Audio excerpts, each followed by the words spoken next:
it's been an eventful start to the parliamentary year of 2020. Earlier, I caught up with the victor in yesterday's National Party spill, the Deputy Prime Minister and Nationals leader, Michael McCormack.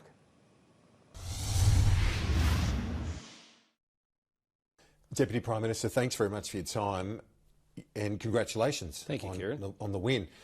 You obviously want to draw a line under this and move forward. You said as much this morning. I think we all do. But wouldn't it be easier if you just give us the vote number so we can just say, OK, done? What difference does it make?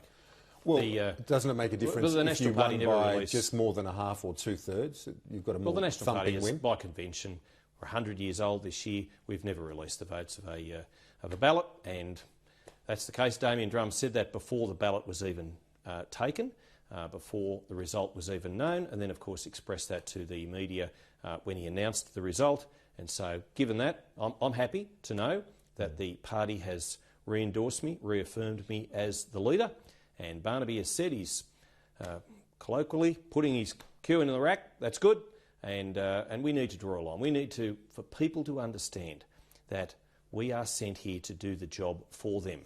Not to be talking about ourselves, not to be seeking self-promotion or those sorts of things, not position, not power. We're here to do the job for regional Australia. Your supporters are saying it was 15-6, and that's a much more convincing Well, that's what win. my supporters might be saying. I haven't said that myself. I don't know. I don't know. And to me, it doesn't matter. But the question is, did you get two-thirds of the party room or just over half? What's your view on that? Well, you only have to win by one. You only have to get even number +1 to win any election. And I'm the leader of the National Party. I've now faced... or put myself up for that contest 3 times. Back in February 2018 when George Christensen also put his hand up, and good on him, he gave such a great speech and nearly voted for him myself. That was when Barnaby had resigned. Then, of course, after the May 2019 election, I put my hand up again to continue as the National Party leader. Nobody challenged. The party put me straight back in. And, of course, now the party has reaffirmed my leadership. So that's 3 times in less than 2 years. I think that says something. But, you said, what does it matter? And I guess the reason why I'm asking is because when we don't have the number, it leaves a bit of a vacuum and your internal opponent starts spinning it as being close and... Well, they need. I mean, Scott Morrison took the Liberal leadership in a narrow, as I understand, vote. And he's been an outstanding Prime Minister. He's got the party behind him. And that's what the Nationals need to do too. We need to put to rest. And so does the media, I think. I know. The media also needs to put an end to this media speculation about the leadership of the National Party. The party's re-endorsed me. I'm happy to continue. Barnaby has said he won't be re-challenging. Let's all get behind and stop talking about ourselves and start doing, as I've done since I took over this job in February 2018, start concentrating on the people who matter. And that's the people who sent us here. They're suffering from the drought. They're suffering from the bushfire crisis. And, they need representation. I'm there to give it to them. So are the National Party. Would it be better if Barnaby Joyce just left the Parliament? Well, Barnaby's got a lot to offer. He is proud of the fact that he's representing New England, and good on him for that. But do you believe him, that he's not going to... I take people on their word. Always have, always will, particularly country people. If somebody looks you in the eye and says, I'm going to do this, I like to think that they're telling me the truth. At the very least, he's a distraction, though, isn't he? Former Deputy Prime Minister obviously wants the job back on the backbench. Well, he's not going to get the job back, and he said that himself. They are his own words, that he is not re-challenging. Can you heal the party? Yes. Yes. Will you use the ministries to extend an olive branch and to when we some of say those who voted against party, you? The party did very well at the May election last year. All of our 16 seats were returned. 2, we transitioned from retiring members in Mallee, where Anne Webster is already doing excellent things. And Pat Conahan, of course, in Cowper, after Luke Hartziger had been the member there for 17 years, he's going to make an outstanding contribution to our party, more importantly to the Parliament, and more importantly even still to the people he represents. So 16 seats returned. I think that's a ringing endorsement of our party, but also my leadership. But obviously there are tensions in the party, animosities, however you want to put it. But will you try and... There are ambitious people. Will you try and reduce that tension? Will whether you say heal the party or cool it down, however you want to put it, by extending an olive branch to some of your critics, some of those that voted against you? Well, everybody in the party knows that they can walk in this office any old time. Most of them don't even knock. They just bowl on in, and always happy to sit down and have a cup of tea with them, happy to listen to their free, frank and perhaps sometimes unfiltered advice. That's me. And happy to visit their electorates. I'm talking about the ministerial positions. Well, the ministerial positions... Will you just reward your backers? Well, I never rewarded necessarily my backers the first time round, and I'm sorry I've lost two good ministers just in recent days. They've made an outstanding contribution, Bridget McKenzie and Matthew Canavan, and will go on doing good things in the Senate for Victoria and for Queensland. I know that. And look, the positions for the ministerial portfolios, I will be making an announcement about that probably tomorrow. And, I'm in discussions at the moment, but we will have the best people in those roles. And that's what I think the Australian public would expect. That's what regional Australia deserves. Well, I'll have the best people in those roles. And, of course, they will do a great job. And I'm really looking forward to serving with those people who will do those jobs. After the spill yesterday, we saw in the coalition party room the division on display when it comes to coal vis-a-vis climate change. How do you and the Prime Minister manage those divisions? In all honesty, Kieran, the Prime Minister and I had left by that stage. We had gone to a morning tea, a very sombre and sobering occasion with the bushfire victims' families. And, to sit there having a cup of tea with Christine McPaul to talk about her beautiful lost son, Sam, who from Holbrook, who died in the tragedy, was, I tell you what, much more compelling and much more necessary than listening to a couple of people, perhaps having a bit of a slight different view on coal in the party room. That was much more important. Sure. Yesterday should have been always about the bushfire victims and about the bushfire communities, and I'm sad that it wasn't. Yeah, that's a very, very good point. And I apologise. I think a lot of constituents would agree with you on that.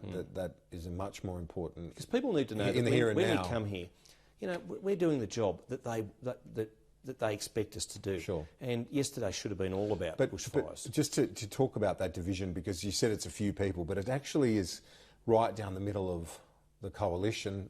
Some Liberals agree with the Nationals in terms of coal. A lot of Liberals don't. And there's a difference of opinion on climate change. I want to ask you, because earlier in the fire season you said that those that discuss climate change were essentially raving inner city lunatics in the context of the fires. Pure, woke and enlightened. Yeah, we don't need pure, enlightened and woke capital city greenies raising it. Do you accept, though? No, serious question. I accept what I said at the time, absolutely. No, but do you accept that beyond the summer, and we're still in the middle of the summer now, but it's been such a tough few months, do you accept that the concerns relating to climate change are broader than just the way you characterised it, the woke capital city greenies? Yes, I do, but firstly let me say I was commenting on Richard Di Natale, the then Greens leader, and Adam Bandt, the now Greens leader, who had accused the Prime Minister of somehow, some way being responsible for the tragic early deaths in the fire season, and that just was in no way necessary or called for, and I called those two out. Richard Di Natale has announced his retirement and to go for family reasons, and good luck to him, and I congratulated Adam Bandt this morning and shook his hand warmly. We have different philosophical views, widely apart, but it never stopped me from actually reaching out in friendship and comradeship, because we are all parliamentarians sent here to do a job, and I wish him well in his endeavours. But I think it was a way beyond acceptable to say what he said. Well, I think that's who I was referring to. A lot of people would agree with you in terms of that sort of simplistic... Well, Anthony Albanese said as much. Said as much. Indeed, and that simplistic correlation between a position on coal and saying you're responsible for the job for is the to fires. actually defend his leader, and I thought Scott Morrison was so unfair at that time. Okay, but I want to ask you though, because a lot of people have looked at those remarks and said you're a climate change sceptic as a result. Not at all. You're not. The climate's changing, always has been. I'm glad that I'm part of a party. I'm part of a coalition that is actually doing something to address climate change. Are you sceptical about the man-made component of it? Well, everything affects the climate, and yes, what we do, no doubt, probably has a fair effect on the climate and where we're going to. But probably, also, that sounds sceptical. Well, it is. But what I don't want to see is us closing down factories, sending industry offshore, because we feel those emissions need to come down to such a level that those businesses can't operate anymore. And I'm sure where you've got Meryl Swanson from Labor worried about Tomago and the jobs there. I'm sure when you've got Joel Fitzgibbon, who had a near-death experience at the last election because his voters turned on him because he wasn't backing the coal mining workers there. I back coal mining workers. They provide 55,000 jobs. They provide $62 billion worth of exports and 2/3 of our energy needs.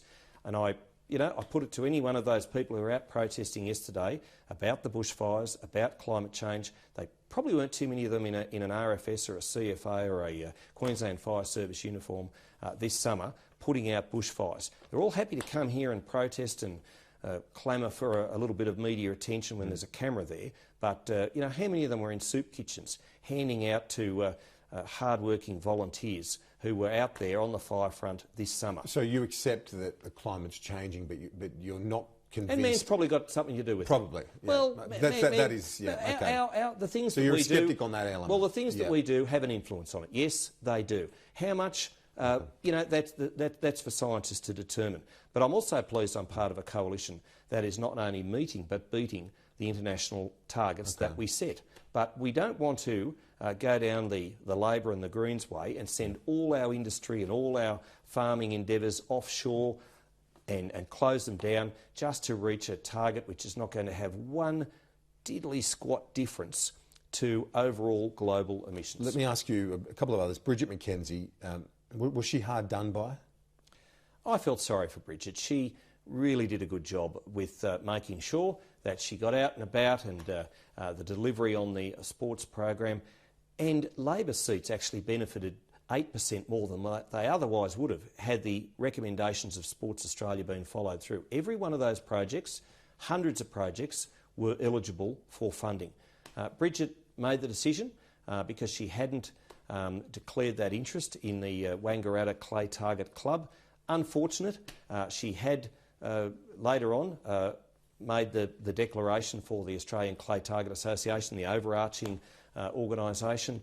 Do you think she was hard done by? Because this wasn't your decision. This was the Prime Minister's... Well, once the Prime Minister asked Phil Gaetjens, the Secretary of the Prime Minister and Cabinet, to do a report, and once that report came back and said, yes, I see a breach, an apparent breach in ministerial standards, well, Bridget had a course of action to take and she took it. So you don't think she was hard done by?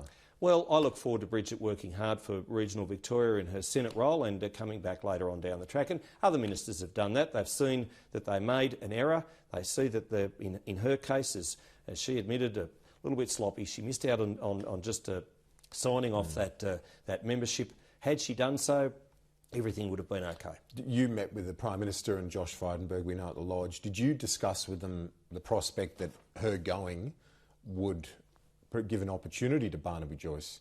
Private discussions will remain private. We had a very nice Turkish pizza that night. Jenny was there too, the Prime Minister's wife. But look, we discussed any number of things that night.